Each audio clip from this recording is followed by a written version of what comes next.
Circus পার্শ্ববর্তী ময়দানে ঐতিহাসিক র্যালি হয়েছে। লক্ষাধিক মানুষের উপস্থিতিতে নিন্দা প্রস্তাব নিয়ে আসা হয়েছে। जो मुसलमानों के फलाह बहबूदगी के लिए अपनी प्रॉपर्टी, प्योर प्रॉपर्टी जो खुद उनकी थी न किसी और की थी, अपनी प्रॉपर्टी को फलाह बहबूदगी के लिए दिया था, उसमें जालिमाना तरीके से तरमीमात ऐसे किया है जिससे यही कि वो उस पर कब्जा करना चाहते हैं। हम उसी कब्जा को रोकने के लिए यहाँ इकट्ठे हुए हैं और बड़ी ही मजबूती के साथ इज्तिमाइयत के साथ हम खड़े हुए हैं यहाँ पे। अल्लाह रब्बुल इज्जत हमारी इस कोशिशों को। এটা আপনারা দেখছেন আন্দোলনের সূচনা হলো। এই আন্দোলন অনেক লম্বা রাস্তায় আমাদের যেতে হবে। যেভাবে স্বাধীনতা আন্দোলন হয়েছিল ঠিক পূর্বে সর্বধর্মের মানুষকে একত্রিত করে আমরা এই আন্দোলন দিল্লি নিয়ে যাব।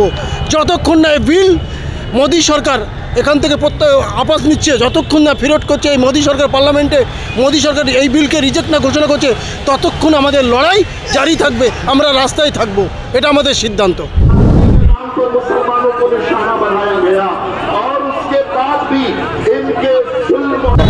কেন্দ্র সরকার মুসলিমদের সম্পত্তি ওয়াকফ সম্পত্তি বিল নিয়ে পাস করতে যাচ্ছে, কি বলবেন? দেখুন, আজকে কলকাতার পাক সার্কাস পার্শ্ববর্তী ময়দানে ঐতিহাসিক র্যালি হয়েছে। লক্ষাধিক মানুষের উপস্থিতিতে নিন্দা প্রস্তাব নিয়ে আসা হয়েছে। সাথে সাথে সিদ্ধান্ত হয়েছে পুরো বাংলা থেকে একটা টিম একত্রিত হয়ে দিল্লিতে পালা করে করে করে আমরা দিল্লিতে অবস্থান করব। এই আন্দোলন আমরা স্বাধীনতার পূর্বে যেভাবে আমরা আন্দোলন সংগঠিত করেছিলাম, আমাদের পূর্বপুরুষরা আন্দোলন সংগঠিত করেছিল ভারতবর্ষকে স্বাধীনতার সংগ্রামের স্বাধীনতা লাভ করতে যে তারা সহযোগিতা করেছিল, সেই ধাঁচে আমরা আন্দোলনটা নিয়ে যেতে চাই। এই আন্দোলন আমরা দিল্লি নিয়ে যাব। আজকে সিদ্ধান্ত গৃহীত হয়েছে। আজকের পাক সার্কাস ময়দানে যে এত বড় একটা আন্দোলন, যে বিল পাস হলো আগামীকাল, তারপরে আজকে এত বড় একটা আন্দোলন, তাহলে কি বলবেন? দেখুন, এই আন্দোলন সারা বাংলা জুড়ে, সারা ভারতবর্ষ জুড়ে আজকের রাস্তায় মানুষ নেমেছে। এই আন্দোলনের সূচনা এটা আপনারা দেখছেন আন্দোলনের সূচনা হলো। এই আন্দোলন অনেক লম্বা রাস্তায় আমাদের যেতে হবে। যেভাবে স্বাধীনতা আন্দোলন হয়েছিল ঠিক পূর্বে সর্বধর্মের মানুষকে একত্রিত করে আমরা এই আন্দোলন দিল্লি নিয়ে যাব। যতক্ষণ না এই বিল মোদী সরকার এখান থেকে আপস নিচ্ছে, যতক্ষণ না ফেরত করছে এই মোদী সরকার পার্লামেন্টে, মোদী সরকার এই বিলকে রিজেক্ট না ঘোষণা করছে, ততক্ষণ আমাদের লড়াই জারি থাকবে, আমরা রাস্তায় থাকব। এটা আমাদের সিদ্ধান্ত। রাজ্য সরকারের তিনটে এমপি আমরা দেখলাম না যে হাজির ছিল, বড় হাজির, তারা গেলই না এই বিল ব্যাপারে, কি বলতেন? দেখুন, ইতিপূর্বে আপনারা দেখেছেন ভারতবর্ষ থেকে 232 জন এমপি আমাদের পক্ষে রায় দিয়েছে, মানে এই বিলের বিপক্ষে রায় দিয়েছে। তার মধ্যে থেকে কিছু এমপি এমনও হতে পারে বিভিন্ন কারণে বিভিন্ন সমস্যায় না যেতে পারে, তবে সার্বিক বাংলার মুখ্যমন্ত্রী এই বিলকে রিজেক্টের জন্য আবেদন জানিয়েছে। আমরা তাকে ধন্যবাদ জানাই। আগামী দিনে আজকের এই প্রোটেস্টে তার মন্ত্রিসভার মন্ত্রী জাভেদ খান সাহেব এসেছিল, আমরা তাকে ধন্যবাদ জানাই, আমাদের সঙ্গে তিনি সাথ দিয়েছেন। যাকে বাংলা যুবরাজ বলে, তার কোনো ভূমিকা দেখলাম না এই অফিসে। দেখুন, এক একটা দলের এক একটা পলিসি হয়। যেমন দেখলাম কংগ্রেসের 5 জন এমপি প্রতিবাদ করেছে। ইমরান প্রতাপগড়ি, আপনার পাঞ্জাবের একজন নামটা হয়ে গেল, আর আপনার উত্তরপ্রদেশ থেকে একরা চৌধুরী বলেছে, এদিক থেকে চন্দ্রশেখর আজাদ বলেছে, ওদিক থেকে স্টালিন বলেছে। এক একটা দলের এক একটা পলিসি অনুযায়ী তারা এক একজনকে দিয়ে বলেছে। রাহুল প্রিয়াঙ্কা বলেনি, কিন্তু কংগ্রেসের পক্ষ থেকে 5 জন প্রতিবাদ জানিয়েছে। আমরা তাতে খুশি। আপনাদের এই আন্দোলন কেমন, কতদূর আগাবে বলে মনে করেন? এই আন্দোলন সারা ভারতবর্ষে ছড়িয়ে পড়বে। এই আন্দোলন সারা বাংলায় শুধু সীমাবদ্ধ থাকবে না, গ্রামগঞ্জে প্রান্তে প্রান্তে মানুষ রাস্তায় থাকবে। যতক্ষণ না মোদী সরকার এই বিল রিজেক্ট করছে, এই বিল যতক্ষণ না ফিরিয়ে নিচ্ছে, ততক্ষণ আমরা রাস্তায় থাকবো। এটা সিদ্ধান্ত গৃহীত হয়েছে, আমরা তাতে একমত, আমরা রাস্তায় থাকতে চাই। কেন্দ্র সরকারের পক্ষ থেকে বলা হচ্ছে যে মুসলিম সমাজের ভালোর জন্য এই বিল পাস করা। কেন্দ্র সরকার মুসলিমদের যদি ভালো চাইতো, তাহলে সারা রাজ্যে সারা দেশ জুড়ে একজন মুসলিম মন্ত্রী, এমএলএ, মিনিস্টার, এমপি তৈরি করতে পারেনি। তাদের নিয়ত তাদের খারাপ আছে, তারা মুসলিমদের কখনোই ভালো চায় না। এটা ভুল বোঝানোর জন্য বলছে, যাতে মুসলমান সমাজ রাস্তায় না নামে।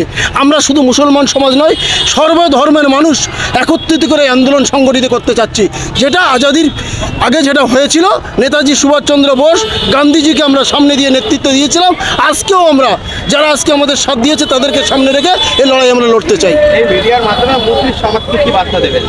মুসলিম সমাজকে বলবো, ফেরকাবাজি বন্ধ করুন, অনুরোধ করে বলবো, যে যে সিলসিলার মধ্যে আছেন, যে যে পন্থার মধ্যে আছেন, আপন জায়গায় থাকুন। দেশ রক্ষার স্বার্থে সার্বিক জাতিকে বাঁচাতে গিয়ে এক ছাতার তলায় চলে আসুন। শুধু মুসলিম সমাজ নয়, নিপীড়িত হিন্দু, আদিবাসী, দলিত সমাজকে একত্রিত করে আমাদের এই লড়াইকে এগিয়ে নিয়ে যেতে হবে। এখন কোনো ভাগের জায়গা নেই, আমরা ভাগ হওয়ার কোনো জায়গা নেই, আমরা ভাগ হওয়ার জায়গায় থাকবো না। আপনার নাম ও পরিচয়? ফিরোজ আহমেদ মোল্লা, সোশ্যাল অ্যাক্টিভিটিজ। इंशाअल्लाह आवाज नहीं जोरदार हुई। इंशाअल्लाह हम वो करके दिखाएंगे जो अल्लाह हमसे चाह रहा है कराना। इंशाअल्लाह हम कलकत्ता के सरजमीन के बाशिंदा हैं, जिस सरजमीन से तहरीक खिलाफत ने पूरे हिंदुस्तान को सरशार किया था। करेंगे इंशाअल्लाह। अगर अल्लाह की तरफ से हमसे मतलूब जान की हुई तो जान की बाजी लगाएंगे इंशाअल्लाह। एक नौजवान भी घर नहीं बैठेगा।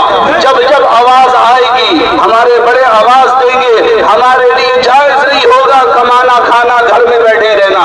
इंशाअल्लाह तैयार है उसके लिए। हर मर्द हमारा तैयार है, हर मर्द हमारा तैयार है।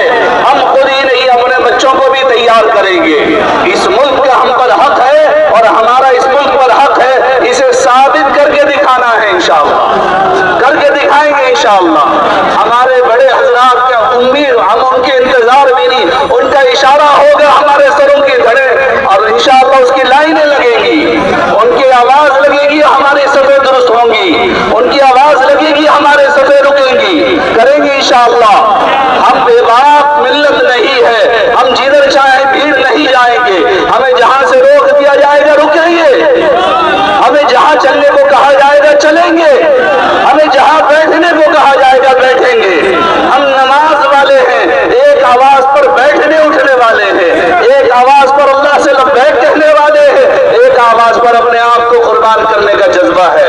अल्लाह हमारे इन जज्बों को साबित कदम रखने में तौफीक नसीब फरमाए। अल्लाह हमें इस पर जमे रहने की तौफीक नसीब फरमाए। इनके दिलों में जरा भी निफाक हो, सच्ची तौबा के साथ अपने भाइयों से कांधे से कांधा मिलाकर अपने सरों को सरशार करने की तौफीक नसीब फरमाए। जज़ाकल्लाह। आप सब मुबारकबाद है। अल्लाह हमें जमाए रखे, साबित कदम रखे, दीन के लिए, शरीयत के लिए और शायर इस्लाम के लिए कुर्बान होने का जज्बा नसीब फरमाए। जज़ाकल्लाह।